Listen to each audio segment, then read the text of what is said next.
Assalamualaikum warahmatullahi wabarakatuh. Selamat datang teman-teman di channel ini. Kali ini kita akan melanjutkan pembahasan tentang sejarah Daulah Utsmaniyah. Kita akan membahas tentang alasan Sultan Sulaiman Al-Qanuni menghukum mati salah satu menterinya yang paling terkenal, yaitu Ibrahim Basha. Sebelum kami lanjutkan, kami memohon kepada para penonton untuk menekan tombol subscribe bagi yang belum, like, dan jangan lupa untuk meninggalkan komentar Anda di kolom komentar. Mari kita mulai. Ibrahim Basha atau yang dikenal dengan Ibrahim Basha Al-Faronji hidup antara tahun 1494 sampai 1536 Masehi. Dia merupakan Sodrul Azam pertama yang membantu pemerintahan Sultan Sulaiman Al-Qanuni setelah dia naik tahta. Sodrul Azam adalah jabatan tertinggi dalam pemerintahan Daulah Utsmaniyah setelah Sultan. Ibrahim Basha menjadi terkenal karena karirnya yang melesat cepat di masa puncak kejayaan Daulah Utsmaniyah di masa Sulaiman Al-Qanuni.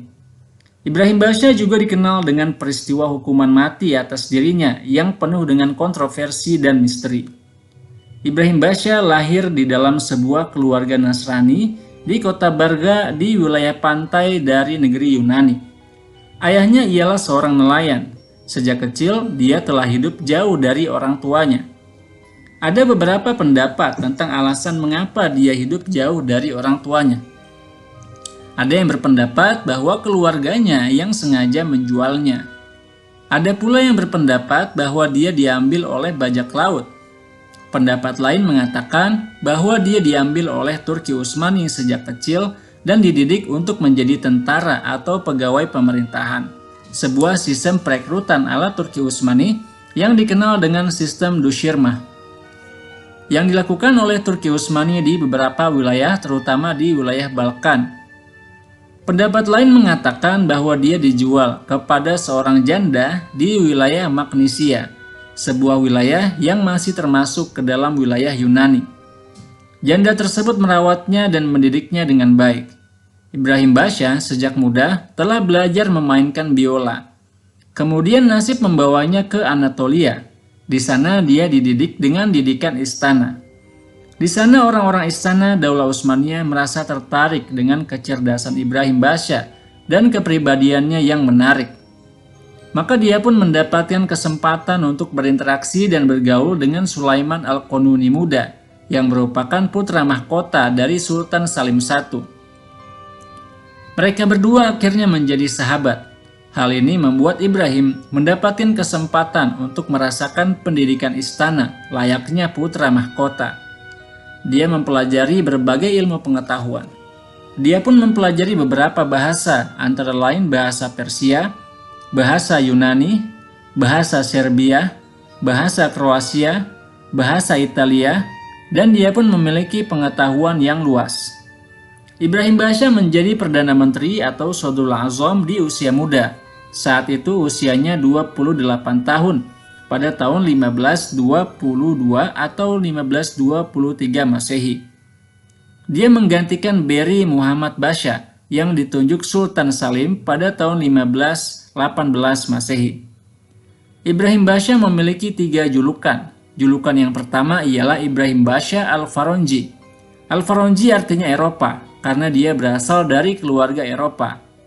Kadang dia juga disebut dengan Ibrahim Al-Bargali, yang merujuk kepada daerah asalnya, yaitu Barga. Selain itu, dia juga disebut dengan Ibrahim Al-Maktul, atau Ibrahim yang terbunuh, karena dia dihukum mati oleh tuannya, yaitu Sulaiman Al-Qanuni. Sedangkan julukannya yang ketiga ialah Damat Ibrahim Basha. Damat ialah sebutan bagi seseorang yang memiliki hubungan keluarga dengan sultan, karena Ibrahim Basha menikah dengan saudara perempuan Sultan Sulaiman Al-Qanuni, yaitu Khadijah. Saat Sultan Sulaiman Al-Qanuni naik tahta tahun 1520 Masehi, dia pun mulai memberikan ruang bagi sahabatnya Ibrahim Basha untuk ikut andil dalam pemerintahannya. Jabatan pertama yang diemban oleh Ibrahim Basha ialah Ketua Kamar Sultan yang biasa disebut Khos Udoh Basha. Ini merupakan jabatan yang penting yang membuat pejabatnya sangat dekat dengan Sultan dan tidak pernah terpisah dengan sultan. Hingga kemudian Ibrahim Basha ditunjuk sebagai Sodrul Azam yang merupakan jabatan tertinggi di dalam pemerintahan Daulah Utsmaniyah setelah sultan. Pengaruh Ibrahim pun semakin meluas di dalam kekaisaran Daulah Utsmaniyah yang semakin meluas. Hal ini membuatnya memiliki kekuasaan yang sangat luas yang seolah-olah setara dengan kekuasaan sang sultan atau mungkin melampauinya. Hal ini disampaikan oleh Ibrahim Basha kepada para utusan delegasi luar negeri dari Eropa yang menghadiri pertemuan dengannya. Dia mengatakan, "Meskipun aku hamba sultan, tetapi apa yang aku inginkan akan terjadi. Dengan tarikan pulpenku, dengan keluasan kekuasaanku, aku dapat mendudukkan seorang penggiring kuda menjadi basha atau jabatan tertinggi dalam sistem kemiliteran Turki Utsmani. Dengan luasnya kekuasaanku, aku dapat memberikan hadiah kepada para budak maupun wilayah-wilayah yang aku inginkan. Dan tuanku tidak akan menentangku, hingga ketika dia memerintahkan suatu perintah dan aku tidak menginginkannya, maka perintah itu tidak akan terlaksana. Dan ketika aku memerintahkan suatu perintah dan dia memerintahkan suatu perintah yang bertolak belakang, maka yang terlaksana ialah keinginanku, bukan keinginannya." Ibrahim Basha banyak berjasa dengan keikutsertaannya dalam kemenangan-kemenangan Turki Utsmani di Eropa. Dia juga berjasa menyelesaikan pemberontakan Ahmad Basha di Mesir. Dia memperbaiki tata kelola pemerintahan di Mesir, menurunkan pajak, dan mendengarkan aspirasi rakyat Mesir yang merupakan salah satu wilayah terpenting Turki Utsmani di Timur Tengah. Dia juga berjasa merenovasi Masjid Amr bin As. Dalam bidang diplomasi, Ibrahim Basha sangat terkenal di Eropa. Dia dianggap berhasil menjalin hubungan diplomasi di Eropa, sehingga namanya dikenal sebagai Ibrahim Al-Azim atau Ibrahim the Magnificent, yang sering disandingkan dengan Sulaiman Al-Azim atau Sulaiman the Magnificent, yang merupakan gelar yang diberikan orang-orang Eropa kepada Sultan Sulaiman Al-Qanuni. Dalam bidang kebijakan luar negeri, Ibrahim Basha juga berjasa meyakinkan Charles V untuk menjadikan Hongaria sebagai daerah yang tunduk kepada Turki Utsmani. Dan pada tahun 1535, Ibrahim Basha membuat kesepakatan dengan Francis I dan memberikan Prancis hak istimewa untuk berdagang di wilayah Turki Utsmani. Sebagai gantinya, Francis I bersekutu dengan Turki Utsmani melawan keluarga Habsburg. Kesepakatan ini merupakan prestasi terakhir yang menonjol dari Ibrahim Basha. Dalam bidang militer, Ibrahim Basha memiliki kemampuan yang luar biasa. Dia merupakan panglima perang yang jenius. Hal ini karena minatnya yang tinggi sejak kecil untuk mempelajari taktik dan strategi perang Alexander the Great. Hal ini membuatnya memiliki gaya dan strategi perang yang mumpuni.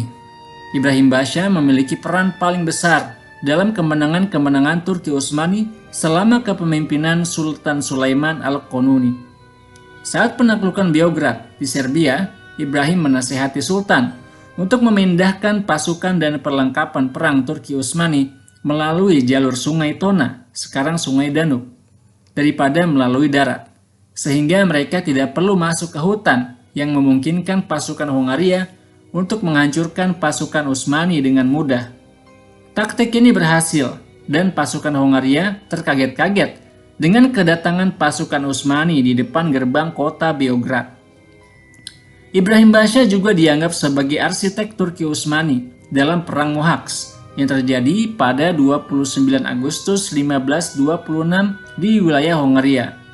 Dalam pertempuran ini, tentara kerajaan Hongaria yang dipimpin Raja Lajos II dikalahkan oleh tentara Turki Utsmani yang dipimpin Sultan Sulaiman Al-Qanuni.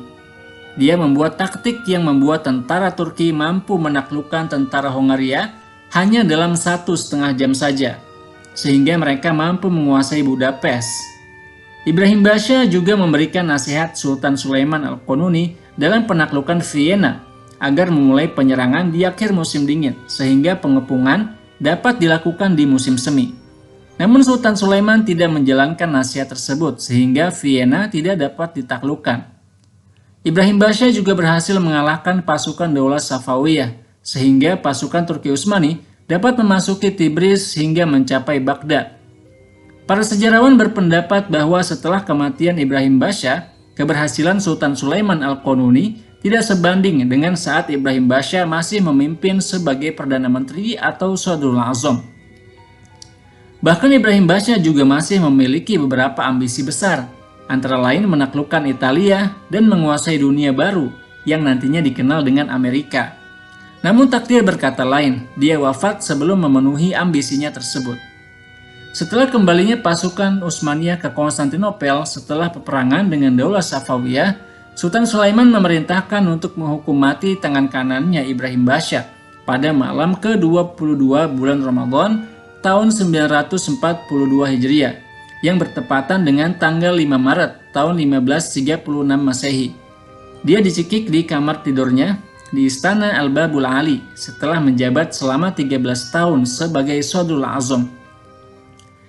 Disebutkan bahwa bertahun-tahun sebelumnya Ibrahim Basha meminta kepada Sultan Sulaiman agar tidak cepat-cepat memberikan jabatan tinggi kepada dirinya, karena ditakutkan orang-orang penting di dalam pemerintahan akan membencinya dan menghabisinya. Namun Sultan Sulaiman bersumpah bahwa dia tidak akan membiarkan ada orang yang merusak hubungan baik antara dirinya dan Ibrahim Basha. Namun akhirnya Sultan Sulaiman mendapatkan fatwa yang membolehkannya membatalkan sumpahnya dengan ganti membangun masjid di Konstantinopel dan selanjutnya selama 7 hari melaksanakan makan sahur bersama Ibrahim Basha berdua saja. Dengan begitu memberikan kesempatan kepada Ibrahim Basha untuk kabur atau bahkan membunuh Sultan secara langsung. Tulisan-tulisan Ibrahim Basha selanjutnya memberikan informasi bahwa Ibrahim Basha sesungguhnya sudah menyadari niat dan keputusan Sultan Sulaiman untuk menghabisi dirinya. Namun demikian Ibrahim Basha tetap bertahan di sisi Sultan Sulaiman karena kesetiaannya kepada sang Sultan. Kematian Ibrahim Basha dan peran pentingnya dalam sejarah masih menyisakan kontroversi dan misteri tentang penyebab dan alasan yang mendorong Sultan Sulaiman untuk menghukum mati tangan kanannya tersebut. Maka beberapa sejarawan membuat beberapa teori tentang penyebab hukuman mati tersebut. Antara lain, sebagian berpendapat bahwa pengaruh Ibrahim Basha yang terlalu kuat dan kejeniusannya akhirnya memaksa Sultan untuk menghukum mati Perdana Menterinya tersebut agar tidak menyaingi pengaruh sang Sultan. Lamartine, penyair Perancis, bahkan mengatakan bahwa yang mengakhiri hidup Ibrahim Basha bukan sebab apa-apa atau bukan karena kesalahan, kecuali karena kebesarannya. Barangkali kejeniusan dan pengaruhnya yang terlalu besar sehingga ditakutkan bahwa pengaruhnya akan menandingi pengaruh sang Sultan. Sebagian lain berpendapat bahwa Hurrem Sultan, istri kedua Sultan Sulaiman setelah Mahduron atau Mahidevran, membuat konspirasi untuk menyingkirkan Ibrahim Basha, karena Ibrahim Basha mendukung Pangeran Mustafa sebagai putra mahkota, sedang Hurrem Sultan ingin agar anaknya yang menjadi putra mahkota.